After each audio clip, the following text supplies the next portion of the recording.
আওয়ামী লীগের সভাপতিমণ্ডলীর সদস্য ও সাবেক সংসদ সদস্য শাহজাহান খানকে আদালতে নেওয়া হয়েছে। এই মুহূর্তে ঢাকার মুখ্য মহানগর হাকিম আদালতে আছেন সহকর্মী মাইনুল হাসান। সরাসরি যাচ্ছি তার কাছে।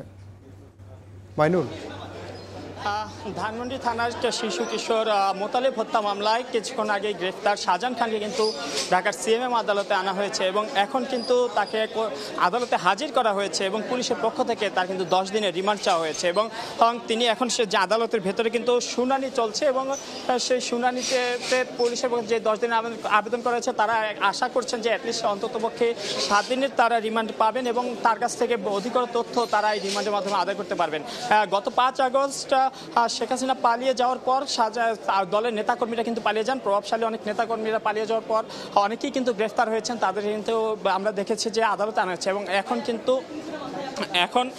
তাকে তারই ধারাবাহিকতা এখন কিন্তু শাহজাহান খান গতকাল গ্রেফতার হন এবং এখন কিন্তু তাকে আদালতে হাজির করা হয়েছে এবং তার শুনানি চলছে এবং আমরা দেখেছি গত কয়েকদিন ধরে বেশ কয়েকজন প্রভাবশালী নেতাকর্মীকে কিন্তু আদালতে আনা হয়েছিল এবং তাদেরকেও কিন্তু রিমান্ড আবেদন করে পুলিশ এবং রিমান্ড পায় এবং অনেক গুরুত্বপূর্ণ তথ্য কিন্তু তাদের কাছ থেকে আদায় করা সম্ভব হয় এবং আজ কিন্তু শাহজাহান খানকে হাজির করা হয়েছে এবং তিনি সাবেক একজন মন্ত্রী এবং বেশ কয়েকবারের আওয়ামী লীগের প্রভাবশালী সংসদ সদস্য ছিলেন, পাশাপাশি সভাপতিমণ্ডলীর সদস্য। যেই মামলায় তাকে গ্রেফতার করা হয়েছে সেই মামলার রেজাল্ট বলা হয়েছে ধানমন্ডির জিগাতলায় যখন আন্দোলন চলছিল 4 আগস্ট, তখন তিনি সহ অন্যান্য প্রভাবশালী নেতাদের নেতৃত্বে সেখানে ছাত্রদের উপরে হামলা চালানো হয় এবং সেই হামলায় কিন্তু শিশু মোতালেব 14 বছর বয়সী কিশোর মোতালেব নিহত হন এবং তার পরবর্তীতে তার বাবা ধানমন্ডি থানায় হত্যা মামলা দায়ের করেন। সেই হত্যা মামলায় এতদিন পলাতক থাকা শাহজাহান খানকে কিন্তু গ্রেফতার করা হয়েছে গতকাল রাতে এবং গ্রেফতারের পর আজ ঠিক 4টার সময় কিন্তু তাকে সিএমএম আদালতে আনা হয় এবং আনার পর এখন কিন্তু আদালতের ভেতরে শুনানি চলছে, রিমান্ড শুনানি। কিছুক্ষণের মধ্যেই হয়তো আমরা জানতে পারবো তাকে কয়দিনের রিমান্ড দেওয়া হয়েছে।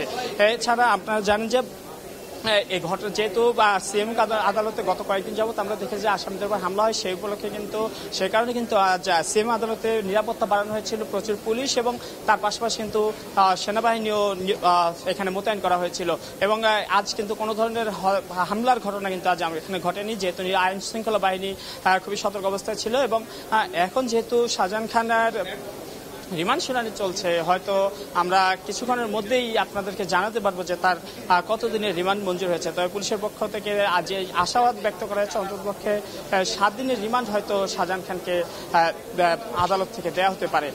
এ ছিল সিএমএম আদালত থেকে আমার কাছে সর্বশেষ। সরাসরি যুক্ত ছিলাম সিএমএম আদালত।